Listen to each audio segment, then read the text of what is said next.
Welcome back, everybody, to the Colorado Rockies franchise on MLB The Show 21.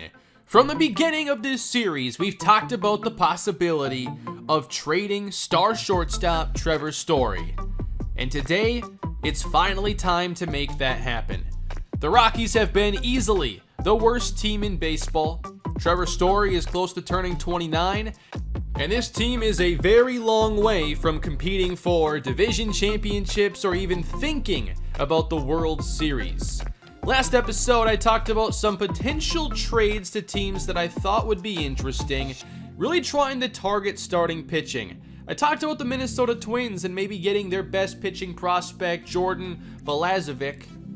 We also got offers in the trade finder for Shane McClanahan from the Rays, one of the top pitching prospects right now in the franchise. Both of them have actually been playing this year, and McClanahan's been the better pitcher. One thing that did concern me about McClanahan is just that he's a fastball changeup pitcher and doesn't have another secondary pitch. But regardless, we were going to have a chance, it appeared, to add a great starting pitcher prospect. I also wanted this trade to ultimately make sense for both teams. There are some teams that should not be buyers at the deadline, and I wasn't sure if it made sense for either the Rays or the Twins to try and acquire Trevor Story. So I did take a look at a lot of other teams that are in the playoff hunt, and teams that could use that boost at shortstop. Certain teams were easy to rule out, like the Mets, who already acquired Francisco Lindor in the last offseason. So while trying to find those teams that would be a good fit for Story to go to, they also had to have a pitching prospect that I really wanted to add. The Angels were interesting initially, but didn't really have a prospect I was looking for unless I wanted to add Griffin Canning. The Rays, I wasn't sure this made sense with top prospect Wander Franco waiting to become their shortstop of the future. But one team did stand out to me, and that was the Atlanta Braves. A team that signed Ronald Acuna Jr. and Ozzie Albies very early in their careers to deals that are going to give the Braves a lot of financial flexibility to add some more talent. Right now in the franchise, the Braves are basically a fringe wildcard team and could use a boost to get to the postseason. At shortstop, they have been playing Dansby Swanson, who hasn't really become the superstar they were hoping he would. He's a solid player, but Story is a clear upgrade over him. The Braves have also done a really good job of building up their pitching staff with young talent, and they have more depth than a lot of other teams. And there was one prospect that really caught my attention, and that was Tooky Toussaint, 22 years old. Made his debut a couple of years ago for the Braves, but hasn't had a lot of major league experience with under 100 career innings. The former 2014 first-round pick has been stuck at AAA this season, putting up really good numbers, but the Braves' pitching depth has kept him from going up to the big leagues again. Whereas with the Rays and the Twins, they were playing those top pitching prospects. Toussaint throws 5 pitches, has high strikeout upside, he excels at limiting home runs according to that quirk. I thought he was the perfect fit, a potential pitcher that can help us sooner than later and can immediately fit into this rotation and give us a boost. In this offer, I also wanted to include another prospect, Jacob Pearson, a left fielder, and that was the most we could do here. 2 players in exchange for Trevor Story, and ultimately, I was happy to make this offer, and Trevor Story has been dealt to the Atlanta Braves. What do you think of the move? I think that we got one of the best pitchers we could have acquired for Trevor Story that's young and has a lot of upside. He's still going to need some development, of course. He's a 71 overall. But I look at this as a trade that really benefits both teams. And when I do series like this, I try to make trades that I can justify for both sides of the deal. So let's get back to the baseball diamond here with Tooky Toussaint making his Colorado Rockies debut. I forget which uniforms these are, but it's one of the alternate sets. I like the Rockies uniforms from over the years. And Toussaint, back in the bigs, will now play for his new home in Colorado. So far at the major league level, Toussaint has struggled in 95 innings, and the big issue for him has just been control. His walk per 9 is his lowest rating, and immediately he falls behind the Mariners' leadoff batter Dylan Moore and walks him on 4 pitches. Prior to this, Toussaint had 63 walks in 95 career innings, so we know right away what he has to work on the most. Curveball hits the outside corner this time, and Toussaint strikes out J.P. Crawford.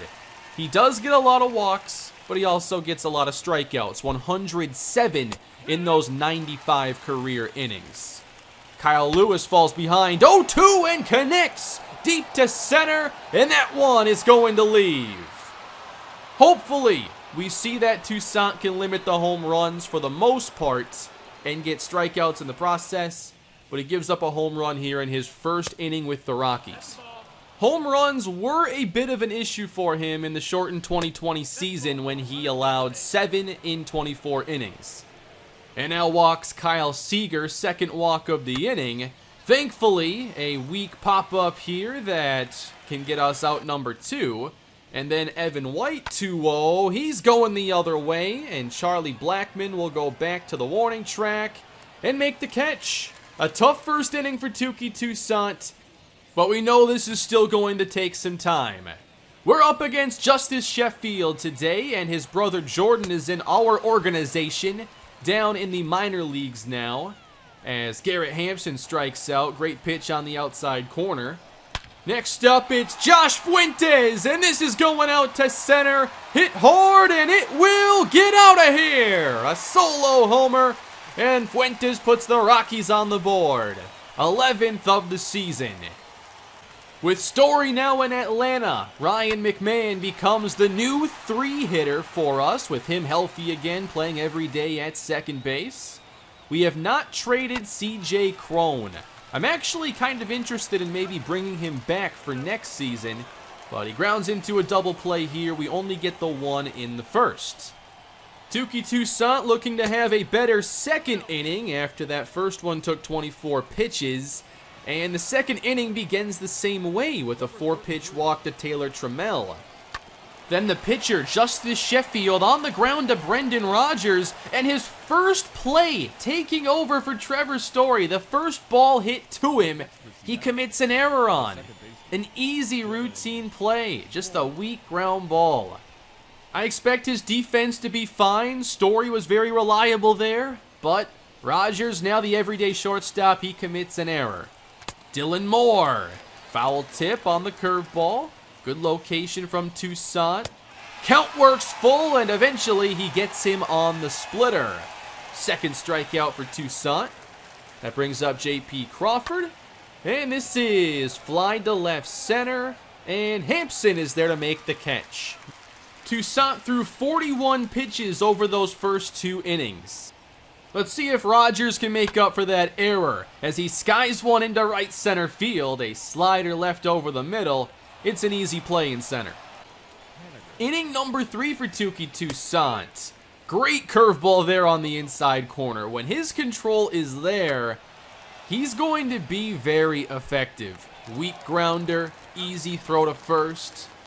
I wanted to see some quick outs here so he could get to some more innings. Another one on the corner, this time with the fastball that he will throw in the low to mid 90s. And then a base hit to right field from Evan White. What I wasn't expecting this early on is for the energy to actually be an issue for Toussaint. His stamina, I believe, is a 66. So for him to go deep into games, he has to find the zone. His control right now, combined with the stamina, is easily the greatest concern. You can't have a lot of innings like this. Good hit down the left field line by Taylor Trammell. It scores 2 more for the Mariners, and Toussaint is on the verge of being taken out of this game in just the 3rd inning. Tom Murphy ends up grounding to the right side, but that would do it for Tooky Toussaint's Colorado debut. Not exactly what we were hoping for, especially right after trading the face of the franchise, but we have to be patient and think long term with him. On we go, bottom 3, and a base hit up the middle. Getting through, Garrett Hampson has a single. Then Ryan McMahon looks at a sinker on the outside. Don't want to even bother with that pitch, and a good slider. I was so impressed with Sheffield's control. He worked the edges of the strike zone so well, and our offense started out very slowly. We'll go top 4 with Derek Rodriguez getting some action now, and I still want to see what he could eventually become. He's pitching out of the bullpen now. Throws a great 12-6 on the outside corner for strike 3. Here's a look at Toussaint's numbers on the day. 3 innings, 3 hits, 4 walks, and 4 runs. Rodriguez, 1-2 to Dylan Moore. He chases outside. Rodriguez goes through a 1-2-3-4, getting a pair of strikeouts. And then CJ Crone catches up to a slider and drives it deep to left, but not deep enough. Top 5 for Rodriguez. Kyle Seager, he fouls off the fastball. 2-2, he chases. Another strikeout for Derek Rodriguez. Getting through some really quick innings with zeros. Top of the 6th inning, Taylor Trammell had the RBI double earlier. This time, grounds hard to third base, and the Rockies turn 2. Rodriguez comes in, puts up 3 straight zeros. But can the Rockies actually get some offense? Sheffield just continued to especially use his slider well, and the sinker he could locate on the corner all day. 6 strikeout there on Fuentes. Ryan McMahon, he'll bounce this one through the shift and pick up a base hit. And that brings up CJ Crone. Chasing one on the first pitch that he should have let go, and that's going to be a double play. 6 great innings for Justice Sheffield, and a lot of frustration here for Colorado. Rodriguez still pitching in the 7th. Cutter on the corner, great pitch. And Moore chases the changeup below the knees. Another strikeout, a great appearance for Derek Rodriguez. Justice Sheffield pitching into the 7th. The pitch count was definitely in his favor. And Rogers gets a base hit into right. 2-0 to Elias Diaz, and he will single to right as well. 2 aboard for Colorado. Rockies go to their bench. Chris Owings pinch hitting. Letting a slider go. 2-2. Tough take on the sinker. Full count with 2 down. Runners leave early, and Sheffield misses outside, loading the bases, and that is it for his day. Colorado's got a chance, but they have to get something against Keenan Middleton. It's Garrett Hampson with the bases loaded, having to deal with a bit more velocity here. 96 on that fastball. I think that was playable. 0-2. Just low with the changeup.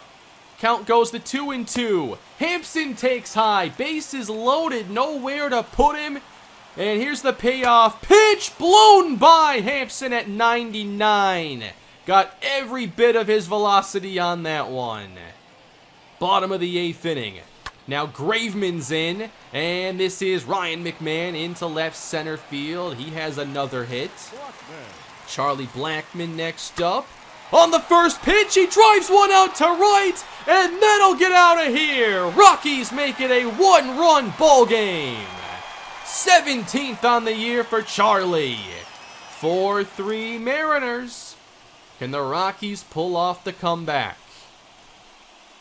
2 down in the 8th inning. Brendan Rodgers connects and drives one out to deep center field. It's got carry, and it's well over the head of Kyle Lewis. Rodgers to second, a base hit away from potentially tying this game. Raimel Tapia driven down the line, hooking, foul, just missed it. 0-2. Lined into center. Lewis over a few steps to make the catch. And we head to the 9th inning. Mariners still up by 1. Chris Russin is back up with the big league team again. And he gives up a base hit the other way into left. That's Taylor Trammell who gets the single and then takes off. Decent throw, but not going to get him. Mariners have a runner in scoring position. Luis Torrens past third base. And it's a slow roller. Trammell scores easily. And Torrens wants second. He will not get it. But Trammell scores. They get the insurance run. 5-3 going bottom 9 for their closer, Ken Giles. 2 down, facing Garrett Hampson. 99 heat once again. 2-2. Slider swung on and missed, and that is your ball game. The Rockies have lost once again. This time, 5-3 to Seattle. The struggles continue for Colorado. Tooky Toussaint didn't have the best debut, and despite out-hitting the Mariners significantly, we only get 3 runs on the board, leaving a lot of runners on base. Toussaint again, 3 innings, 3 hits, 4 walks, 4 runs, and 2 strikeouts. Long term here on the depth chart, I think it doesn't really have an aggressive projection here, but they have him eventually getting to the low 80s for overall, and we know a couple of the things now he needs to work on, and with training we can try to work on the control and stamina a little bit. I think there's a lot of upside. He was the most intriguing pitcher to me out of teams where I thought it made sense to make the move with Story. I simmed through his second start. Tooky Toussaint, 4 innings, 6 hits, 4 runs allowed, 4 strikeouts, and a loss to the Angels. With John Gray healthy again and Toussaint struggling in those 2 games going on the cold streak, I thought it made some sense maybe for him to get some more starts down at AAA. And maybe we'll even spend some time down there with what's left of this season, which won't be many episodes, that's for sure. But maybe at least 1 start with him down there would make some sense. Sim through some more games, getting to the trade deadline and into the month of August. And here was his first AAA start, this time only lasting 4 outs, giving up 4 runs and 3 walks. So Toussaint's really been struggling ever since we added him, but it's 3 games, still a long way to go. Here are the results of the trade deadline, and it really highlights the bad trade logic here in franchise mode. Not a single one of these trades the CPU made any sense to me. Jacob Stallings going out to the Blue Jays. I can see them wanting to add Stallings, but why would the Royals and Rays swap Bobby Witt for Shane McClanahan? What's the point of that? One of your top prospects for one of their top prospects. I don't get that move. And then Jazz Chisholm traded from the Marlins to the Rays. Why would that happen? Why would the Twins acquire Whit Merrifield from the Royals? Trade frequency in franchise belongs at 0. The CPU is just going to make bad mistakes. So if that's something we have to sacrifice for the series, then so be it. Anyway, how's Trevor Story doing in Atlanta? I wish it showed the splits by team here in the stats. In his first game, Atlanta lost to San Diego 8-1. Story did have a hit in his Braves debut, and his first Braves home run came in his 3rd game against Philadelphia. And ever since they added him, the Braves have been playing a little bit better. They had a nice stretch, winning 6 games in a row, and that gives them a 57-50 record. Still 3rd place in the competitive NL East, but it puts them in line for a wild card spot in good shape to compete the rest of the way. As far as the rest of the year now for the Rockies, I'm thinking 1 or 2 episodes to get through these last 2 months of the schedule. I would like to hopefully see a bit more of Tooky Toussaint and maybe some of the prospects. So I'll find a way to put something together to close the year out that maybe changes things up a little bit and focuses more on just individual players rather than full games like I have done primarily. But leave your thoughts down below. Do you like the trade for Tooky Toussaint? Would you have preferred me targeting another pitcher? I just felt like Toussaint had a lot of upside and the skill set I was looking for. But that is it for today, everybody. I hope you enjoyed this episode in the Rockies franchise. There's more on the way, and we are closing in on that first off season. Please leave a like, subscribe, and have a great day, everybody.